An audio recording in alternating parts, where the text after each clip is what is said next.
Hey there viewers, it's Charlie on Mac again with another Transformers review. And today's review is going to be on Studio Series Gamer Edition Ironhide. Now, unlike my Grimlock video, this is not an April Fool's joke. This is an actual proper review this time. So, enough stalling around, let's actually get to this guy's box. And, well, they've changed the Studio Series boxes for this year, and, if you remember my Air Raid video, they've pretty much changed it so the Studio Series boxes and the Age of the Primes boxes are pretty much nearly identical. So, you may like that, you may hate that. I kind of like how they look for Age of the Primes, but for Studio Series, honestly, there's nothing wrong with that. I would have just said, just put a plastic window on those boxes and keep them as such, because I do take a few issues with the Studio Series boxes for 2025. Namely, they've gotten rid of the ID numbers. Why? Like, it's probably because they were going up past 100 by now, but still. But also, they've gotten rid of the backdrops. Yep, in there is no backdrop, so you'll get a little bonus display thing with your Ironhide. I mean, I normally just throw them in a little wardrobe after the video, but still, it was nice to have. But anyway, continuing on with the box. Well, we've got Ironhide here in both modes, so you do know what he transforms into. We've got how many steps it takes to transform him. Got Transformers Studio Series. Of course, says what he's from. He's from War for Cybertron. It just says Ironhide here. It doesn't say Gamer Edition Ironhide. But let's be honest. I'm sure most of the fandom is going to call him Gamer Edition Ironhide because, well, it's a War for Cybertron Studio Series figure. Of course, it's Gamer Edition. This side, of course, got a picture of Ironhide. Put his name there on a slant, which is pretty cool. This side, we just have more of Ironhide artwork. Got to know about the symbol right there. The back got him in both modes. Something that's pretty cool, we actually got a screen cap of him from the game, which is pretty cool. And it still says what he does in the game. Although it doesn't say what the scene is based on, because if you remember, like, the older boxes, there was always this huge thing that said, oh, Mission City Battle, or Depths of Unicron, or whatever. That's not here in these new boxes, but Of course, you can wield this axe, which is the same as Ratchet. And yeah, that's pretty much it for the box. And of course, there's no backdrop to look at, so let's just move on to the figure. And of course, as we expected, this is a pretty, well, not heavy retool, but major retool of Gamer Edition Ratchet. And I do say major retool because there are a good number of things that have changed, which we'll see when we compare the two. But of course, Ironhide here transforms into a Cybertronian van. And honestly, I quite like how this looks. Like, this is definitely a Voyager class figure. Like, I was really impressed with Ratchet when I first got him, and honestly, I can say the same with Ironhide here, although there is another Voyager I got with this guy that I think impresses me a bit more. But we'll get to that when we get to him.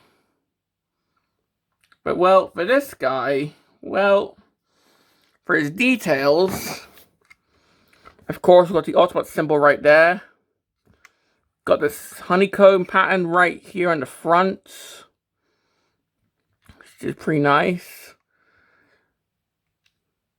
I'm guessing this is meant to be like a windshield, although seeing how this is a Cybertronian vehicle, I don't think it's meant to be that. I'm not sure, but of course we've got the wheels and they're all pinned in, so you know what that means. Yep, he can roll really well. Like, seriously, Ironhide and Ratchet can roll extremely well. And that's all thanks to the fact that these are pinned in, instead of being pegged in. So these things can roll for miles. Like, I could do this like not hours for it, but at least minutes, because this is really fun. The back, we've got a bit of detailing right here. You can see some, I guess, wiring and all that on the back here. Of course, we've got some, I'm guessing, back vents right here.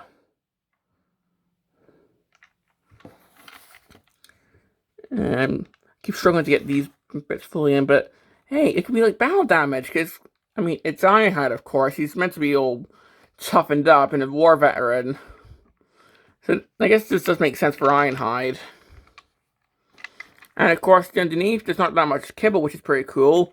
Pretty much just have these little flaps, but even then, you can't really tell that it's a robot in disguise. So yeah, pretty cool. Yeah, this is a really good vehicle mode, whether it's both, like whether it's Ratchet or Ironhide. I love this vehicle mode. And to see these two getting toys finally, just, it makes me love the game where this in Subline, and I do hope that we get more toys of this. Like, I hope we get a new Jazz, because that toy back in the day was, yeah, I've not had good things about that toy. So to get a new toy of that Jazz. But, well, that's pretty much it for the vehicle mode here. We've got some more detailing right here. But yeah, let's move on to the accessories. And, well, one of the accessories is pretty much the same as Ratchet's, and the other one is entirely new. So, the same accessory is, of course, the battle axe. And, of course, it comes in two pieces. So, we've got the shaft here, and we've got the axe head. And of course, we've got these ports here that go on top, so we can just plug this right on top if I can get it lined up. Of course, I'm doing this at arm's length, so it's a bit fiddly to do. I'll just do it close up so it's easier. There we go. So we can have like a jousting stick, I guess.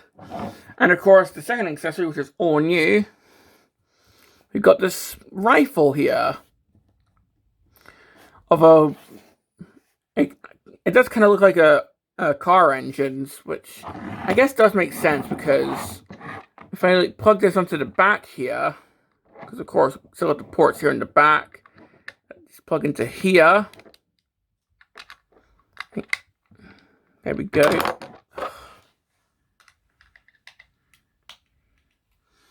So if we plug it into the back, it does kind of look like an engine. That's probably just a coincidence though. Because of course these are based on weapons that are seen in the game. Of course, I don't know the names of them, but yeah, this is Ironhide's weapon, and it replaces that spinning claw weapon that Ratchet had. Yeah, that's pretty much Ironhide all armed up, and, well, let's put him next to Ratchet, so we can see how different the two are. And on first glance, they do look pretty similar, but there are some differences. Like, if I take all their weapons off, for example. I mean, first of all, of course, the weapons are different, but you can mix and match them if you want. And less noticeably, the axes have different colored handles, but for these two, like, there are some differences. Like, the front here has been completely retooled. You can see that. Like, this more covers up Ironhide's chest than Ratchet's does. I think these bits are the same, but these bits right here have been retooled.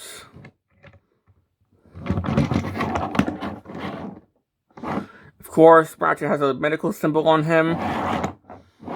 The backs have been retooled, because Ironhide has this little tender garbling on him, whereas Ratchet's more clean. And of course, if you look at the robot motions, there's going to be some more differences. So yeah, they did do quite a bit of retooling on this guy, which is pretty cool. Because I bet you, if these guys came out like the full Cybertron line back in 2012, they would just be like new head retools of each other, and that's it.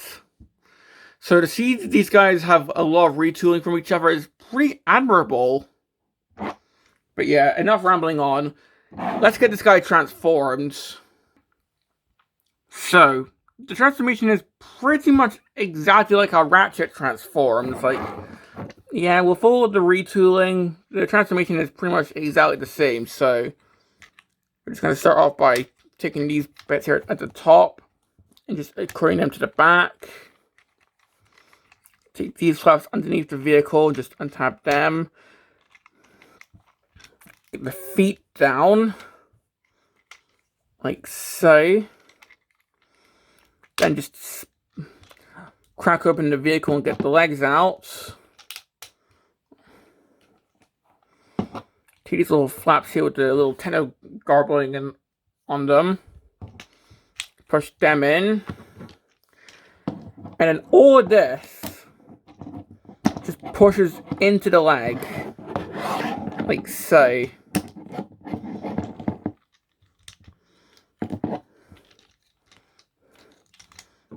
And then we just split all this. Fully move the leg down, and then these flaps here will just tab into here. If I can actually get that straightened out.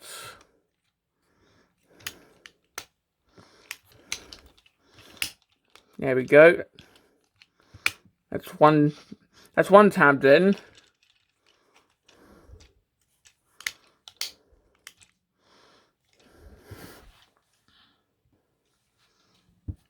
There we go.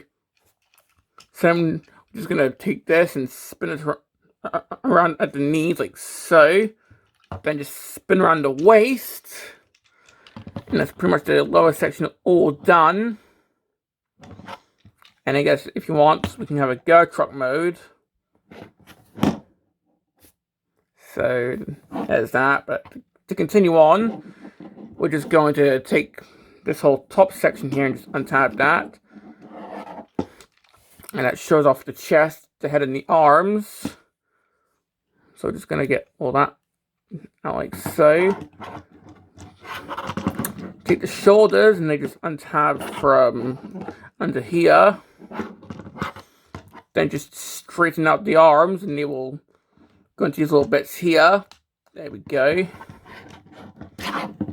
Attach the forearm. That's part of the weapon gimmick. There we go. Of course, the forearm attaches for the weapon gimmick. Every Studio Series with a Cybertron figure has that.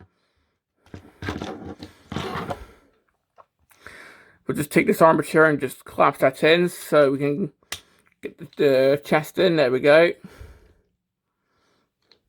Just orientate the arms like so.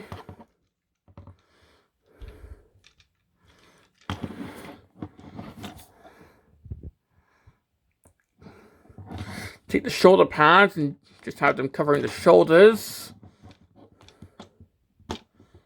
Actually, there we go. Then finally, with this backpack, we're just gonna close these up. And then that just tabs into the back like so. Try and have both bits tab into the back. There we go. And here we have Ironhide in robot mode. And, I feel like Long Arm would be a much more appropriate name, huh? But, yeah, jokes aside, just like with Ratchet, this guy's got pretty long arms. Like, they go down to his, like, shins.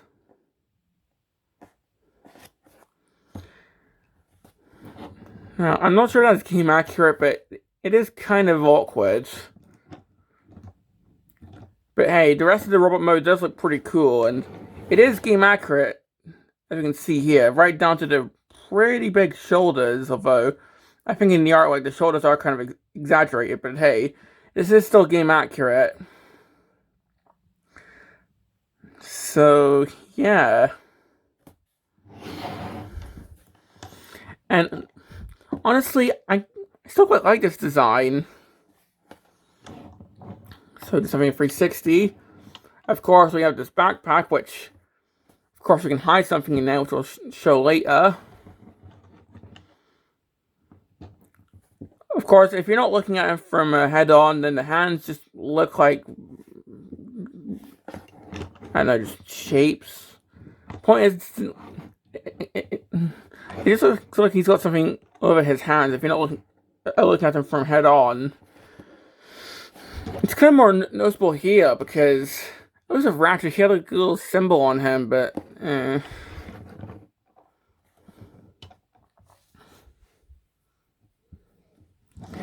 Now looking at the head, honestly, the head's kind of hidden under here, or at least the mouth is. It's kind of awkward. Like Ratchet didn't have this problem because this is a whole different like chest section to Ratchet, but still, I quite like the head because again, it's game accurate. So yeah.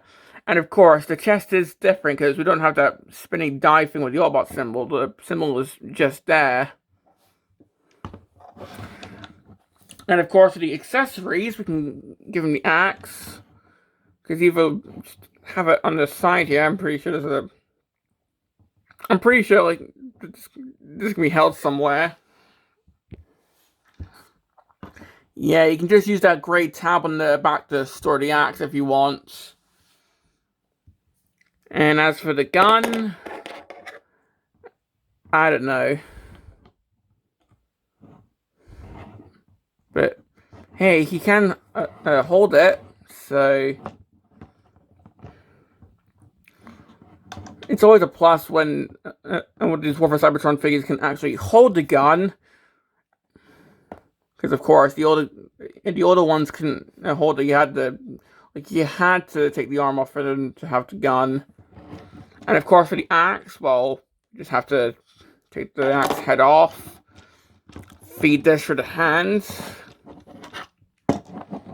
This is actually pretty tight to do, more so than on Ratchet.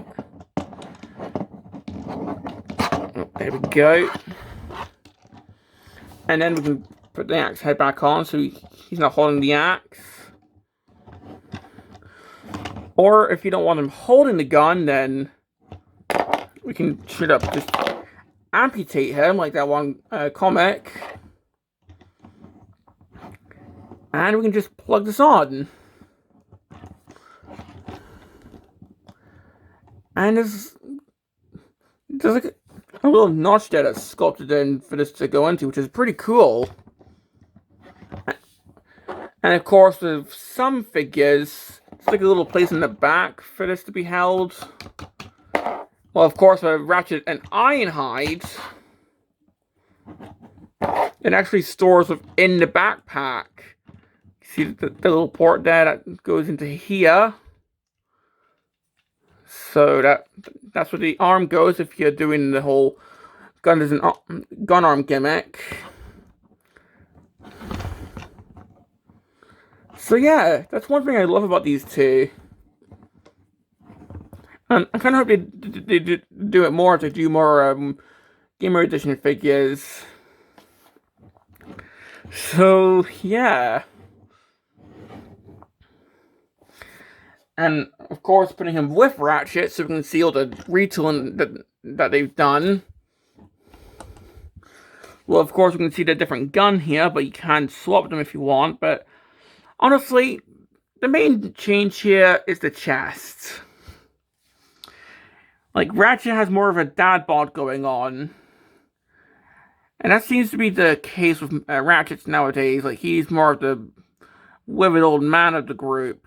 And I think it was Animated that started that, where Ratchet's like like Animated started that, where Ratchet's like the old one. So he's got more of the Homer Simpson look, whereas like Ironhide's a bit more buff looking. And I think the shoulder pads are also different. And I think, yeah, so the backpack, the head, the shoulder pads, and the chest, that's all that's changed in the robot mode. The rest, as far as I can see, is the same. But still, quite a bit of retooling. Like, it helps set these two apart. So, yeah. And honestly, these two look pretty good together. So, yeah.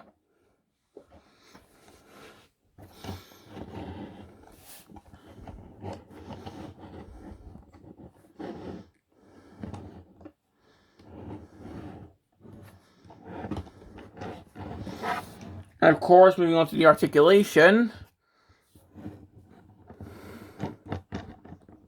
I'll just take the axe off for this, so it's a bit easier to do.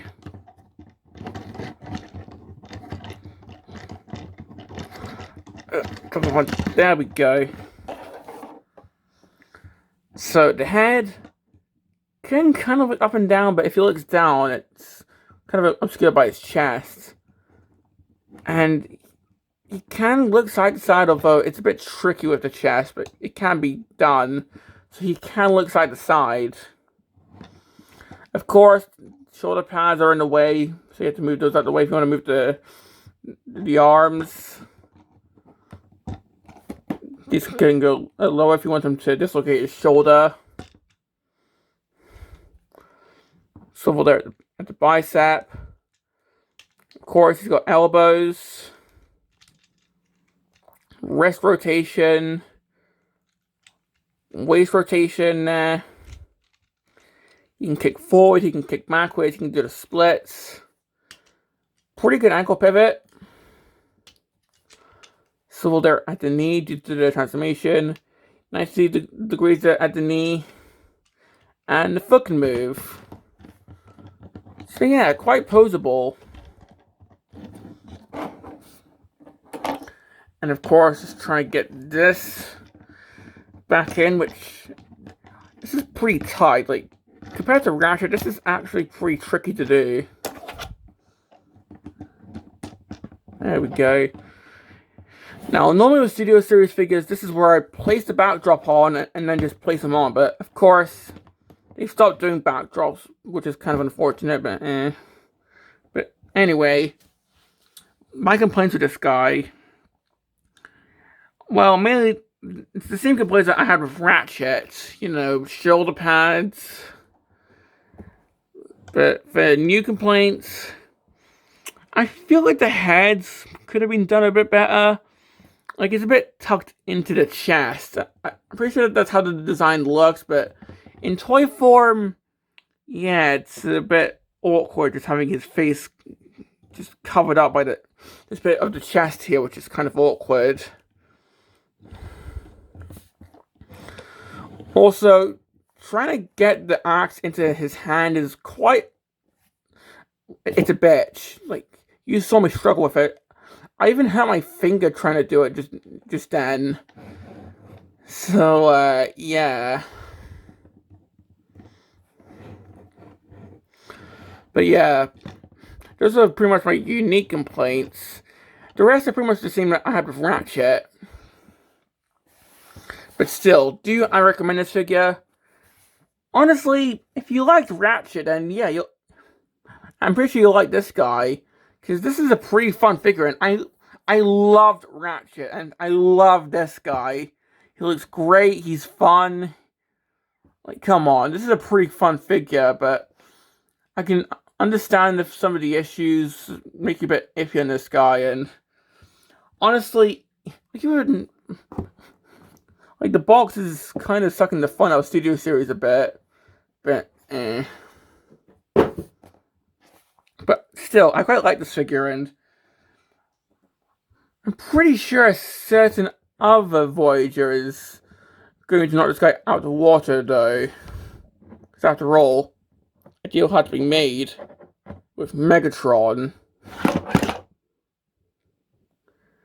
Well, this has been my review on Gamer Edition Ironhide, and this is Charlie Young, signing off.